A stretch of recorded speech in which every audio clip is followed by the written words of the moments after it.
Malam belum terlalu larut. Sebuah motor metik menyusuri jalan sepi tanpa penerangan lampu jalan. Santo, seorang ojek online, mencari alamat pelanggan menggunakan smartphone yang diletakkan di atas speedometer. Santo sudah sering mengantar makanan pesanan malam hari. Namun hari ini berbeda dengan hari biasanya. Alamat yang ditujunya cukup jauh dari jalan besar. Semakin lama motor berjalan, rumah-rumah semakin jarang. Jalan aspal juga tampak lama dengan beberapa lubang menganga. Setelah berapa waktu mencari dengan sabar, akhirnya Santo sampai di tempat yang dituju. "Assalamualaikum, permisi, food delivery," kata Santo lantang. Tidak ada jawaban. Santo mengamati lebih teliti. Rumah tersebut gelap, tidak ada satupun lampu yang menyala. Santo lalu mendekati pintu pagar dan mengecek grendelnya. Ternyata tidak dikunci.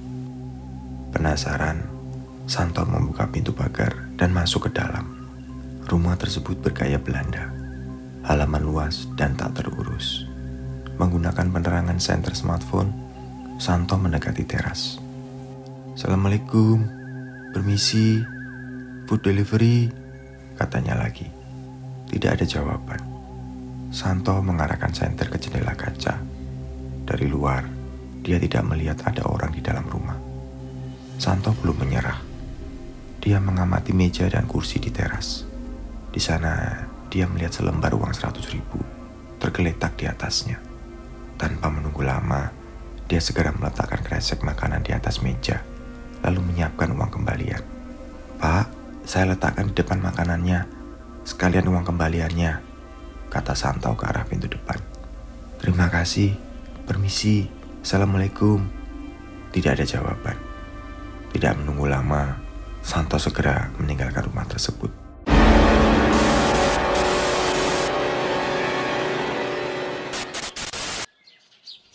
Keesokan hari datang.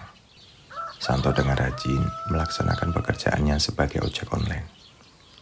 Memang pendapatannya tidak seberapa, namun karena dia hidup sendiri, pemasukannya itu cukup untuk kebutuhan sehari-hari. Setelah dia selesai sholat Isya, smartphone menyala, memberikan notifikasi bahwa ada pesanan makanan. Santo mengecek alamat pemesan. Ternyata pemesan ini sama dengan kemarin. Tidak berlama-lama, dia segera berangkat, mengantarkan pesanan terakhirnya untuk hari ini. Sampailah Santo di rumah tersebut lagi, membawa pesanan sate kambing. "Assalamualaikum, Pak, food delivery," katanya dari balik pagar. Namun sama seperti kemarin, tidak ada jawaban. Santo memutuskan untuk mengecek pintu pagar lagi. Grendelnya juga tidak dikunci. Menggunakan cahaya senter smartphone, Santo kemudian masuk dan segera menuju teras. "Pak, makanannya saya letakkan di sini ya," kata Santo sambil meletakkan makanan di atas meja teras. Tiba-tiba,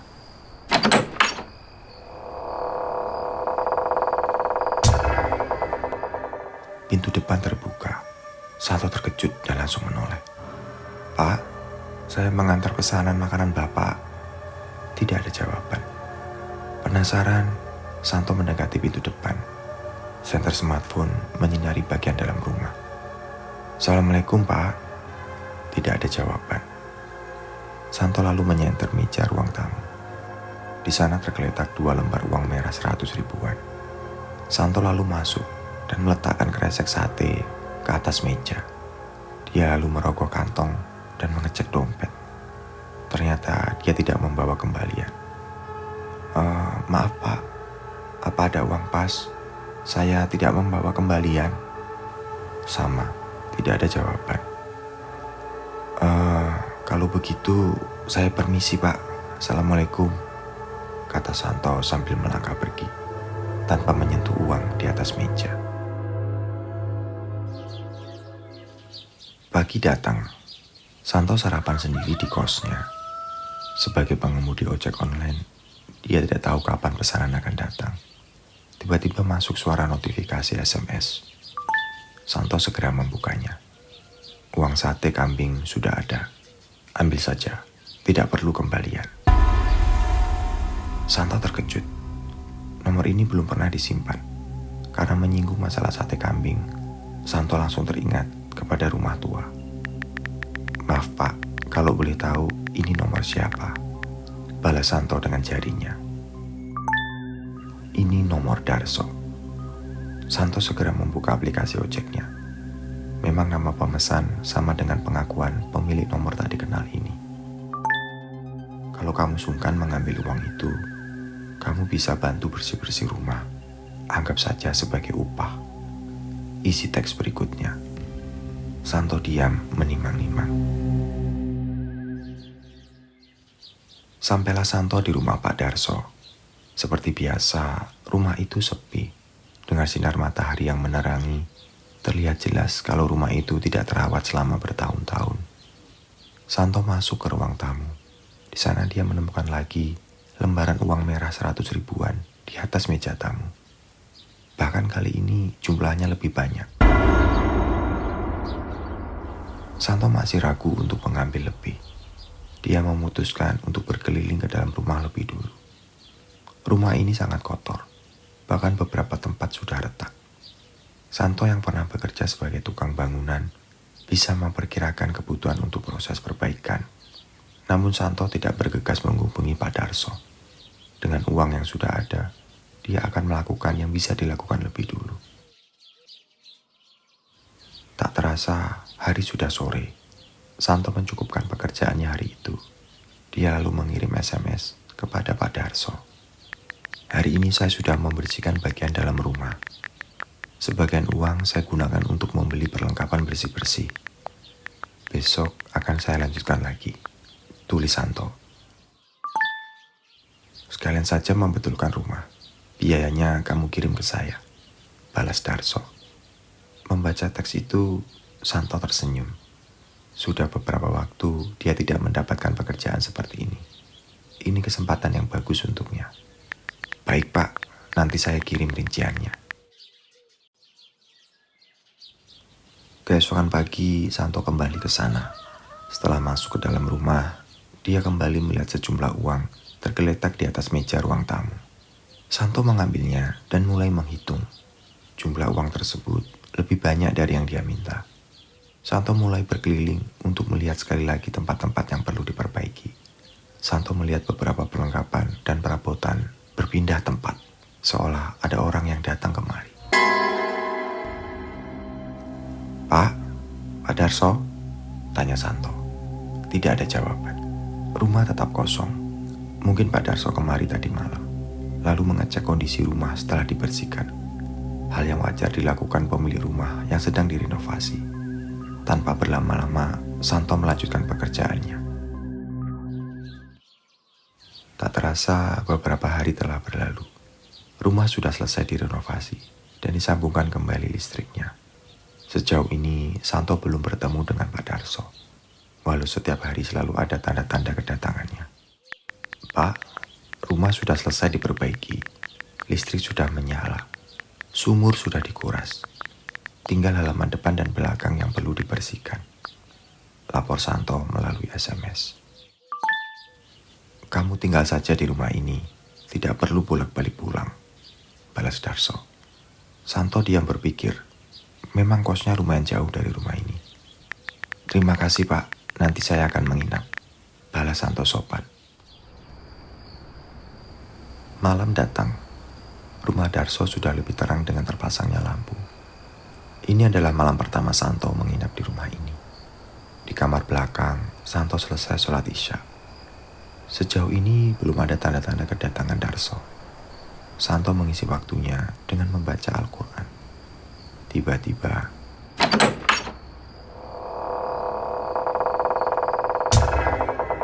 terdengar dari kejauhan suara pintu dibuka.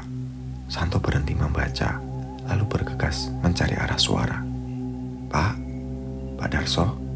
Pak? Tanya Santo sambil melangkah masuk ke area dalam rumah. Tidak ada jawaban. Namun dia melihat ada sebuah kamar yang pintunya terbuka. Pak Darso? Panggil Santo lagi sambil melangkah mendekat. Setelah sampai, Santo mengintip ke dalam kamar. Tidak ada orang. Santo masuk ke kamar, mendekati jendela. Jendela itu terkunci. Seharusnya tidak ada angin yang bisa masuk. Namun bagaimana bisa pintu itu terbuka sendiri? Saat Santo berpikir, tiba-tiba terdengar suara lain. Santo terkejut dan langsung berlari ke pintu. Dia melihat pintu kamar lain juga terbuka sendiri. Bulu kuduk Santo seketika merinding. Astagfirullahaladzim. Dengan langkah hati-hati, dia berjalan ke sana. Pak Darso, tetap tidak ada jawaban. Santo mengintip kamar itu dan mendapati kamar itu juga kosong. Jendelanya juga tertutup rapat. Astagfirullahaladzim. Sekarang dia semakin yakin bahwa ini bukan fenomena biasa. Kursi di dekat Santo bergerak sendiri. Santo terkejut dan mundur.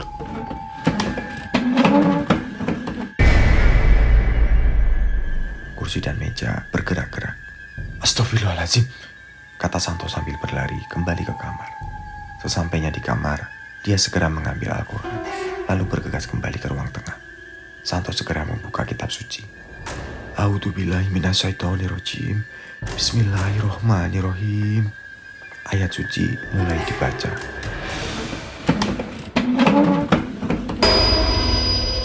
Perabot-perabot bergeser dengan ganas. Pintu dan jendela terbuka tutup lebih liar. Suasana semakin mencekam. Santo tidak mengendurkan bacaannya, bahkan semakin tegas dan lantang.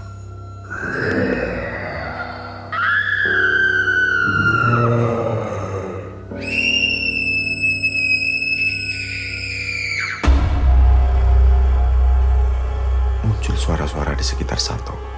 Suara serak laki-laki, suara teriakan perempuan, suara anak-anak, semua saling silih berganti. Santo tidak berhenti. Walau bulu kuduknya berdiri tegak, dia terus membaca ayat suci Al-Quran.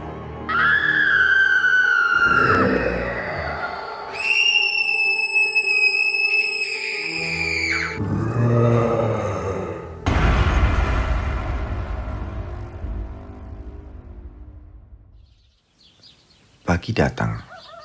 Santo berkeliling rumah untuk membersihkan. Semalam benar-benar melelahkan. Walau begitu, tidak ada jaminan bahwa kejadian semalam tidak akan terulang kembali. Sambil bersih-bersih, Santo berpikir, memang masih ada tempat yang belum dirapikan. Halaman depan dan belakang. Mungkin di sana ada petunjuk tentang gangguan gaib di rumah ini. Tak menunggu lama, Santo segera bergegas ke depan. Tanaman di halaman depan cukup tinggi. Santo menggunakan sabit untuk menyiangi semak-semak. Sedikit demi sedikit, area rimbun terbuka. Setiap ada gundukan tanah, dia gali dengan cangkul, mencari apa yang mungkin tersembunyi. Setelah beberapa titik digali, Santo menemukan kain kafan lusuh. Santo membuka kain tersebut. Dia menemukan tulang-tulang ayam disertai benda-benda aneh. Aroma busuk menyebar. Santo mundur sambil menutup hidung. Jangan-jangan ini buhulnya, gumam Santo sendiri. Santo lalu menuangkan minyak tanah ke atas kain kafan itu. Kemudian dia membakar ujung sebuah ranting kering. Setelah api menyala dengan stabil, dia mengarahkan api ke kain kafan. A'udzubillahi minasyaitonirrajim. Bismillahirrohmanirrohim, katanya penuh keyakinan sambil mengarahkannya ke arah buhul. Api menyala dengan cepat. Panas segera menyebar ke sekeliling. Santo menunggu sambil mengamati sekitar. Menunggu buhul sampai terbakar sepenuhnya. Malam kembali datang. Santo sudah siap dengan Al-Quran di tangan. Setelah sholat isya, dia berkeliling rumah sambil membaca ayat suci. Aman, tidak ada benda-benda yang bergerak dengan sendirinya lagi. Setelah mengitari rumah beberapa kali, akhirnya Santo yakin bahwa rumah telah aman dari gangguan makhluk gaib. Pagi datang, Santo melanjutkan pekerjaan terakhirnya, yaitu membersihkan halaman belakang. Tak terasa, sore telah tiba. Sambil beristirahat, Santo mengirim pesan kepada Darso. Pak, semua sudah bersih dan rapi. Bapak bisa ke sini memeriksa. Kalau ada yang kurang, akan saya kerjakan. Teks Santo. Malam ini, datanglah ke alamat ini. Ceritakan tentang semuanya, termasuk yang kamu alami semalam. Santo terkejut. Dia tidak menceritakan tentang kejadian semalam kepada siapapun, termasuk Darso. Namun, bagaimana dia bisa tahu? Baik, Pak. Insya Allah nanti saya ke sana. Balas Santo lagi.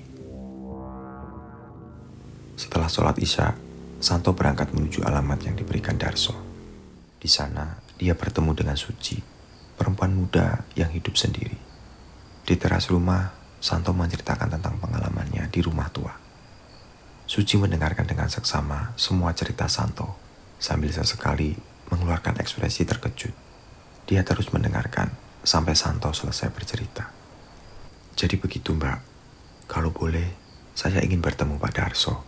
Saya ingin berterima kasih dan pamit dari rumah itu. Jelas Santo. Suci terdiam sebentar. Darso adalah nama kakek saya. Beliau sudah meninggal 15 tahun yang lalu. Hah? Meninggal? Terus yang menghubungi saya dan memberikan uang siapa, Mbak? Saya tidak tahu, Mas. Santo diam berpikir. Dia masih tidak yakin dengan cerita Suci. Kalau boleh saya tahu bagaimana Pak Darso dulu meninggal, Mbak? Ini yang saya dengar dari almarhum orang tua saya. Pak Darso meninggal karena disantet. Santo terkejut.